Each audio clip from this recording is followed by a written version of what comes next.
Thank you, Patrik. Let's do that. Let's take questions. Can I open it up? Anyone who want to start with this question or close to it?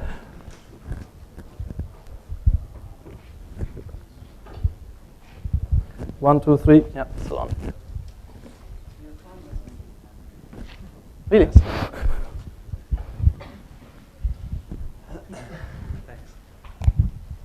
Hello. Thank you for this lecture, Patrik. Very, very interesting, very exciting book. I'm looking forward to read it. Just a quick question. When you were talking about architecture, the chief categories you were addressing were function and beauty. That is like utilitas and venustas. What happened to the third one? The firmitas, the structure, the durability. It migrated into the engineering.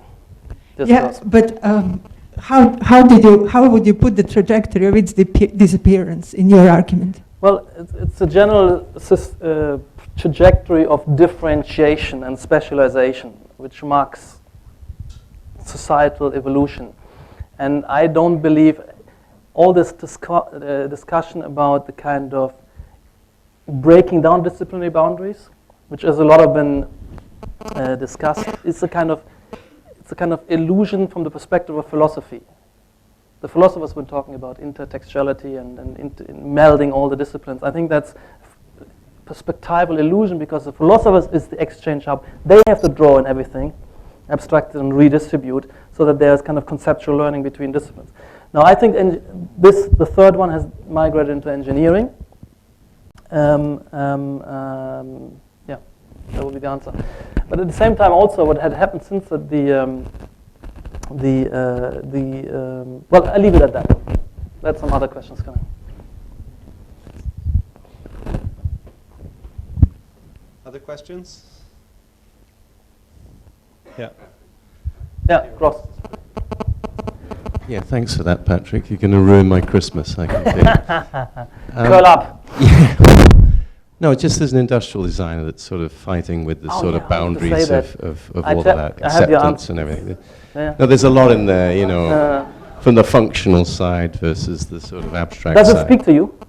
A lot, yeah. It's, that's why I say it ruined my Christmas, but I hope we spend it together. No, I just want to ask you if there are sort of continental cultural differences of acceptance, meaning the East being able to accept more the complexity. So there's a sort of disconnect in translation. It's lost in translation, where there's another language. But because they're people who can deal with more complexity, do they respond better to what you're saying, parametrically, as opposed to a sort of Teutonic model? Well, you meaning China? And yeah. Well, or even the Middle East, you know. So. Well, I think China is the most exciting arena at the moment because they are so hungry to participate and develop and invent themselves and reinvent themselves. They have a huge accelerating societal process. It's the most fascinating and sophisticated society on that, exciting.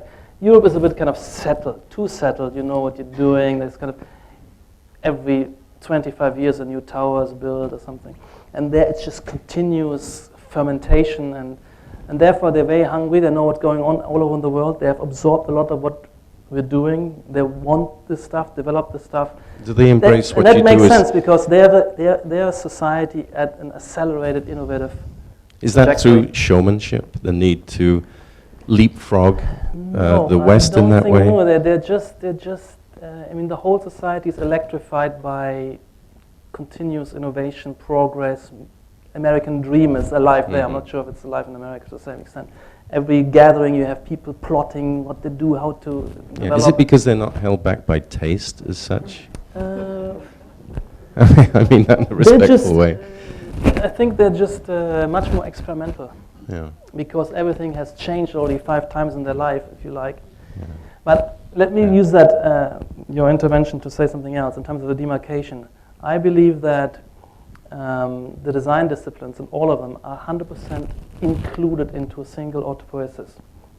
So that's why we at the office, we find it easy to, do interiors, to do furniture, but also do product, fashion. We understand It's the same kind of category which drives the same sensibilities. So I'm saying art and engineering is really very, very different mentalities, but the design disciplines are fully one kind of culture. Yeah, but I learned that's what I something. believe, and that's why I think this is one discourse, which is not perceived often because on the universities is often they're called separate disciplines. But again, we have to watch out. I think there's one set of different disciplines which are ultra stably separated. So architecture is fundamentally different, I think, from engineering, from art. But it's not. But within the design disciplines, there's a kind of a strong connection. Yeah, I'd normally challenge you, but I mean, the thing is, I know what you're doing with Zaha these days, and it's quite extraordinary. I mean, things you showed me recently, they look like renderings, but they were real. They're kind of incredible. And you don't want to be judgmental on the basis of functionalism, which is often the case within design, because you can pick up the object and you can evaluate it in your hand and dismiss it very easily. You know, so this dialogue or this discourse between art, functional aspects, and then the sort of more abstract aesthetic aspects, it's a really powerful debate. But the point here is very important, which I haven't come to, and it's the last chapter, the societal function of architecture. The functionality is not the engineering durability and that the switch doesn't break off. It's functionality in a social sense as a medium of communication. So for me, the societal function of architecture and all the design disciplines, so this one here, and the mobile phone, as well as the car and the buildings and the environments, they're kind of what I call framing social interactions. Yeah, well, for me in design, it's how you, how you communicate. They're interfaces through which we gather, through which we interface, through which we organize our productive lives as systems of communications. And that's, again, the communication category is what drives this, and that's why architecture, the distinction between substantial functions, which is about structuring social communication, and subsidiary, maybe technical kind of functionalities, which I need expertise to come in and integrate. And I'm only interested, for instance, in structure and environmental parameters which we draw in now, to the extent that they kind of shape the environment as a more kind of elegant and rich and complex medium of communication. That's where, and we share this. This communicates all the objects. All of this is under the category of interfaces of communication. Well, and expressing the potential of the times in which we live, because I think we live and work below our potential, way below. I've been through whatever factors they are. I'm fighting all the time with these aspects. And the engineering is concerned with the stuff which is inside, which is not in the phenomenological domain, which is underground, which is machines, which is and the interfaces that our expertise comes in by articulating that, making that into communicative substrates, which organize our lives. And you can imagine that is really a powerful medium. There's no society which ever existed without structuring, stabilizing their relations through space, through distinctions in space, through changing, through self-ornamentation, clothing, through tool. Brilliant. And then imagine, how you could have a complex. We reminded who we are by where we are, and all the structures of complex society rolled out into space. If we all would gather, the 10 million people of London, on a huge undifferentiated tarmac surface, everybody would be lost and wouldn't know who they were, who to talk to, what's going on. So there's a kind of organization, structuration. But so that's where I think on the level of the deep societal function of architecture and design, there's a unity of purpose, a unity of gender, and that's why you have a unity of categories, categorical communication structures in the discourse. So that's why we understand each other, and that's why, which is quite different from an engineering perspective. Sorry, it was a bit long.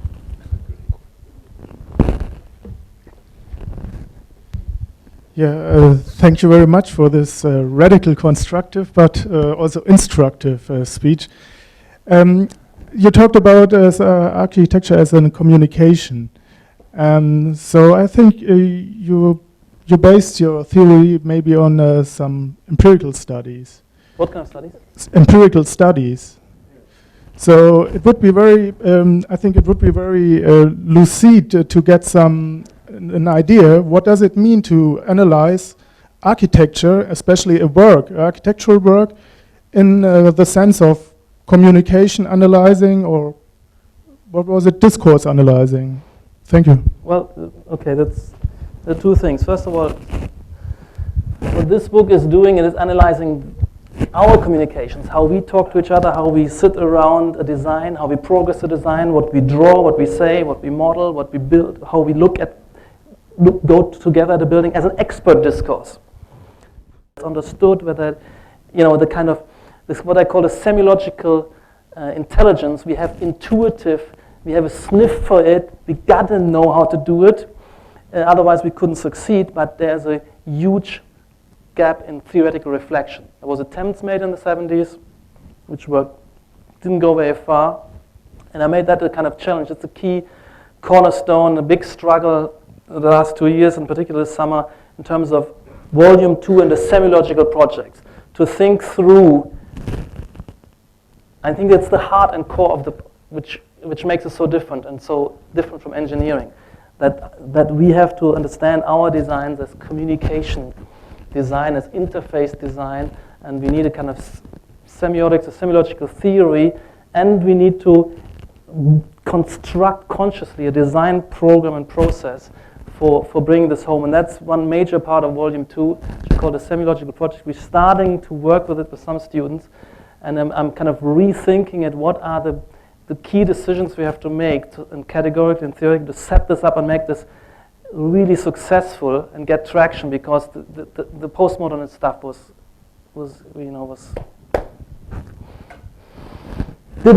didn't really get traction at all.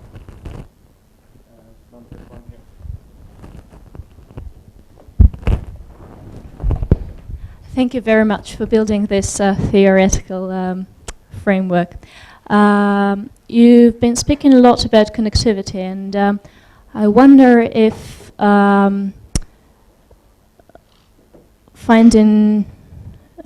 talking about the development of architecture in the styles and the stages of architectural progress, you find any coherence or logic in the connection with the development of other societal functions like politics, economics, or law? Yeah. No, absolutely. I agree. I do find that, particularly with the socioeconomic restructuring, which I call post-Fordism. That becomes very, very clear. For instance, if you and it's always useful to do it in historical steps, so you should at least compare two periods. And in terms of epochal styles, I'm comparing modernism versus what we're now trying to do with parametricism. And on the socioeconomic side, it's Fordism, the era of mass assembly line reproduction, which established a huge leap forward in terms of material plenty, but it was certain processes with certain urbanistic expressions and architectural expressions, which are no longer vital and productive for the next developmental stage. So you can look at all of modernism as this, and it's so similar to the way the factory is organized, to the way kind of the bureaucracies of this era organized. It's always the principle of separation of domains, specializing them. They could be radically different, and then each of them repeating. That is, you can analyze every modernist building. The Bauhaus is like this, separating out the different wings, specializing them in depths, window pattern, whatever, and then repeating. And that's Corbusier's city. That's every bureaucratic corporation. That is every production process of modernism. And we're totally different. What happens now is, in a sense, we're in an era where we don't believe that this is innovative enough. Now we're talking about an era. We had this whole discussion about work environments and work process, corporate organization, the economic process. Instead of having these huge integrated hierarchical conglomerates, we have kind of network clusters of firms. You have your career, you have to continuously reinvent yourself. You have to update the productivity of what you have to do, so you have to continuously reconnect, recommunicate, know what everybody else is doing to see how you refit into the continuously evolving network. And that's where you have to be adaptive, malleable. That's why spaces cannot be separated out, disappearing in a little corridor. you have to observe and understand what everybody else is doing continuously. So you have to come together into dense networks, multiply affiliated, connect. This connection thing is, of course, with mobile phones, with laptop, with flying every day all the time, with talking to thousands of people per day. That's much more like it. Instead of sitting somewhere, I know what I'm doing, and beavering away silently, which delivered the, and that the cities must look in a certain way. That's why, and it happens spontaneously, and then you look at it and you kind of analyze the principles and set these principles as a project, even an artistic project, forward. And for me, the big question is this huge buildup of spatial complexity, and keep it legible, keep it perceptually retrievable is very important. Not kind of disintegrate into visual chaos. That's where I think the aesthetic values come in, because we are not only having to operate in these very, very complex environments, we need to continuously find ourselves and navigate through them. These environments function through our perceptive, cognitive navigation of them, through our semiotic navigation of them. That's where they function. They're not just functioning physically, they're functioning kind of cognitively. And that becomes a very, very interesting project where you need to it becomes a project of aesthetic articulation. But yes, it is this kind of complexity of the socioeconomic discourses which breaks down some of these separations also between work and leisure, learning and working and leisure, and this kind of continuous kind of intensity of connections. That's the big kind of headline. Intensification of relations within the building, its parts, and of the building to its surrounding and kind of network. And you find that's just one example, I think, where and you see similar things in other subsystems like the political processes and the process of science and so on. I think we have to move. Stop moving. Oh. Thanks. Hi, Patrick. That was hi. That was sorry about the engineering thing. That's all right. I'm working on another loop to that, by the way. Go on. Yes. That was a very thought-provoking lecture, and I think it's going to ruin my weekend as well and my holiday, sort of trying to go through your book. And but on the engineering issue, you mentioned engineering, you mentioned politics, you mentioned the social, the social network. It would be nice if you can explain a bit more about the interfaces with those, because you've discussed a lot about architecture and the architectural theories.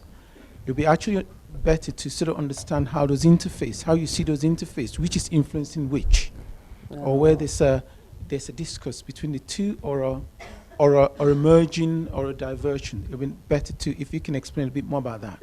Yeah, no. It's very interesting. I've got another question, which okay. it'll be good for you to expand on a little bit. You talked about the senses, in terms of architecture, in terms of feel, form. It'll be actually good if you can give us your thoughts on music. Okay, well, it's one of those where I have to kind of. No. On music, I just want to say my big headline is raison d'être of everything. There's nothing excess. Instrumentalization of everything. And if you read Adorno's on the theory of new music, there's also a whole historical account of the purpose of music in forging a collective. And when you have music evolving from the simple standing in line as a group and chanting in parallel to one where you have voices differentiating, coming into play of point and counterpoint and so on, and instrumentation. For him, this is kind of a metaphor, and it's a kind of the community structuring and finding itself in the church, but starting to differentiate, to build up complexity, a kind of division of labor. You can look at music, and you can look at it as together with the kind of narratives which societies and communities give about themselves and making them palpable. The perceptual palpability of and some of these narratives the enhancement, the amplification.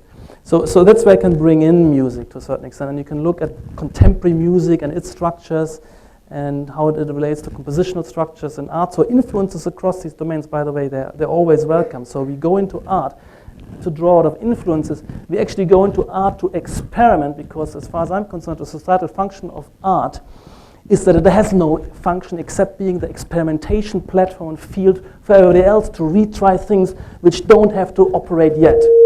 So if we have something which doesn't work yet, we put it into a gallery, because they wouldn't allow it in if it would work. It only can exist there if it doesn't work. And that's the same with filmmaking, with the print and the mass media. They go and they do internet art as long as it doesn't work yet as an internet piece. So that's the purpose of art. And so they are, of course, they are services. So art delivers a service to all the other function systems, even to the politics, the kind of politically charged art, campaigns, ways of making slogans. You know, all the subsystems use art, and that's art's contribution to the rest of the world. And there's an interface between engineering and architecture. It's very important. Of course, you need to have this stuff physically operating and working, and we need to collaborate with these. And we also have, you know, the economists and so on. The projects are more complex, but we have our expertise within that. And I think what is very interesting, I'm talking here about demarcating and engineering. That's the premise, but beyond that, we are working at the moment inside didactics. One of the key things is to upgrade our game. It's all about bringing parametrism into a deeper reality by collaborating deeply with engineering disciplines, with structure. All our buildings now have expressed skeletons and structures, and I want to foreground this. It's also we're starting with environmental capacities. But what we interesting, the structure which is hidden behind the plasterboard wall, which is the kind of the invisible guts, I couldn't care less about what you're doing there. That's irrelevant. So what interests us is the structure to a certain extent. It becomes a kind of medium of articulation, and you can use that. And I think I love this opportunistic coincidenting, the stuff which has to be there anyway, the structure, which anyway has a logical relation where sizes of members correlate with sizes of spaces. I can use it as an articulation. If I see myself underneath a huge member and otherwise cluttered visual field, I know I'm in a large space. So that's where I'm opportunizing, and that's what the category is. This is the discourse of volume 2. Category like tectonics becomes this kind of the architectural appropriation of engineering problematics becoming architectural problematics. And thank God we're in charge, because it is more important, you know, that not, it has to, okay, let's, the communication, the whole purpose of these environments is to get the communication going. So I'm willing to give up structural purity if it goes in the way of articulation. But the contemporary engineering, which is kind of parametrically sensitive and adaptive, has kind of these logics of local to global inferences, local to local inferences, which we want anyway. So we can harness a structural intelligence differentiation as a kind of medium of articulation. That's the way it's been theorized, and the same is going to be with the environmental. Any machines underground which are making things more sustainable, I couldn't care less about. As in, you know, it's nice, but it's not my responsibility. But the things which impact the kind of physiognomy of the architecture, make it work, I'm using that. That's much more satisfying than using a new thing like color coding the semiotics. I want to use these necessary substrata, and that's where how we interface. I want the visual presence and palpable, the communicative power of structural engineering. And for that, it has to work. But that's your responsibility. I think we'll stop there. Patrik, okay, thanks a lot. So Yeah. Thank you.